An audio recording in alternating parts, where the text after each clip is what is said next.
नमस्कार, मैं वरुण कुमार। बात करेंगे आज पाकिस्तान की। पाकिस्तान की आर्थिक स्थिति को लेकर लंबे वक्त से चर्चाओं का दौर चल रहा है। कयास लगाए जा रहे हैं कि क्या पाकिस्तान की स्थिति श्रीलंका जैसी हो जाएगी। पाकिस्तान के हुक्मरां यानी शासन व्यवस्था चलाने वाले इससे इनकार कर रहे हैं।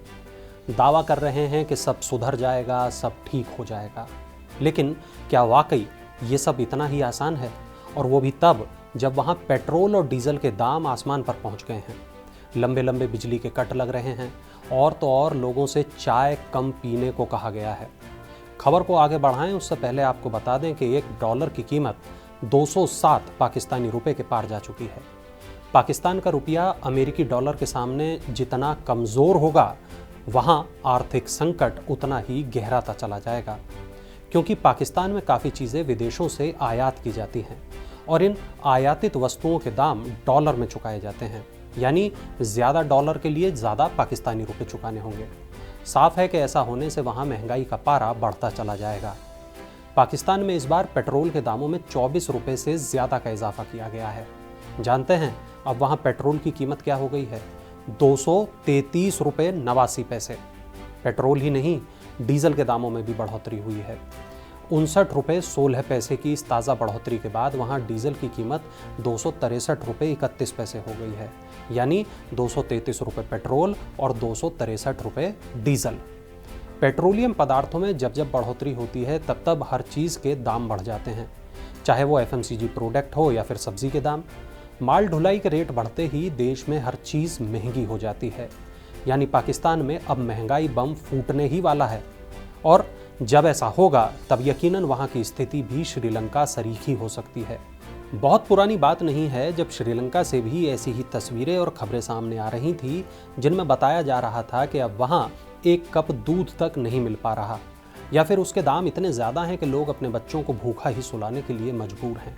वहाँ भी पेट्रोल और डीजल के दाम बेतहाशा बढ़ गए थे और फिर महंगाई ने मानो श्रीलंका के पांव ही उखाड़ दिए। आखिरकार श्रीलंका दिवालिया हो गया। लेकिन क्या ऐसे ही हालात पाकिस्तान के भी सामने हैं? पाकिस्तान के प्रधानमंत्री शहबाज शरीफ ने पेट्रोल डीजल की कीमतों पर ट्वीट किया है और पिछली सरकार को इसके लिए दोषी बताया है। उन्होंने कहा कि पिछली सरकार के दौरान हुई IMF डील के कारण वर्तमान सरकार को ये फैसला लेना पड़ा है। आपको बता दें कि पिछले 20 दिनों में पाकिस्तान में 3 बार पेट्रोल और डीजल के रेट बढ़ाए गए हैं। ऐसा नहीं है कि पाकिस्तान का संकट केवल पेट्रोल डीजल तक ही सीमित है। वहाँ के लोगों के लिए बिजली का संकट भी एक बड़ी परेशानी बन गया है। वहाँ के कई इलाकों में रात के जवान होते ही यानी 8:30 बजते ही बिजली चली जाती है। कई शहरों में 10 से 12 घंटों तक की बिजली कटौती हो रही है। शादी, पार्टी और अन्य समारोह भी कम बिजली या बिना बिजली के हो रहे हैं। सरकारी कर्मचारियों को शनिवार की शिफ्ट से छुट्टी दे दी गई है। हाल यह है कि कई इलाकों में मोबाइल टावरों को चलाने तक के लिए बिजली नहीं है, यानी कई इलाकों में मोबाइल नेटवर्क तक गायब हो चुके हैं। पाकिस्तान के आर्थिक हालात कितने खराब हो चले हैं, इसकी एक बानगी प्लानिंग मिनिस्टर के बयान को माना जा सकता है, जिसमें उन्होंने चाय कम पीने को कहा है। प्लानिंग मिनिस्टर एहसान इकबाल ने कहा कि जो चाय हम लोग पी रहे हैं वो भी उधार के पैसों से पी रहे हैं। मैं जनता से चाय की प्याली कम करने की अपील करता हूँ। पाकिस्तान जिन 5 चीज़ों का आयात करता है उसमें चाय टॉप 5 में शामिल है। पाकिस्तानी अखबार डॉन में छपी एक रिपोर्ट बताती है कि पेशावर में रोटी बेचने वालों ने, जिन्हें वहाँ की स्थानीय भाषा में नानबाई कहा जाता है, उन्होंने बुधवार 15 जून को हड़ताल कर दी। उनकी मांग थी कि रोटियों के दामों को बढ़ाया जाए। आखिरकार प्रशासन ने रोटियों के दामों में 5 रुपये का इजाफा किया और तब जाकर ये हड़ताल खत्म हुई। अब वहाँ 135 ग्राम की रोटी का रेट 15 रुपये हो गया है।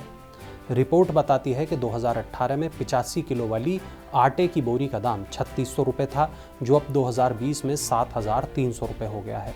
तब भी रोटी की कीमत 10 रुपये थी और अब भी यही दाम थे, जिसके खिलाफ नानबाई संगठन ने हड़ताल की। यानी पाकिस्तान में रोटी से लेकर चाय तक के लाले पड़ रहे हैं, बिजली से लेकर पेट्रोल तक का संकट गहराता दिख रहा है।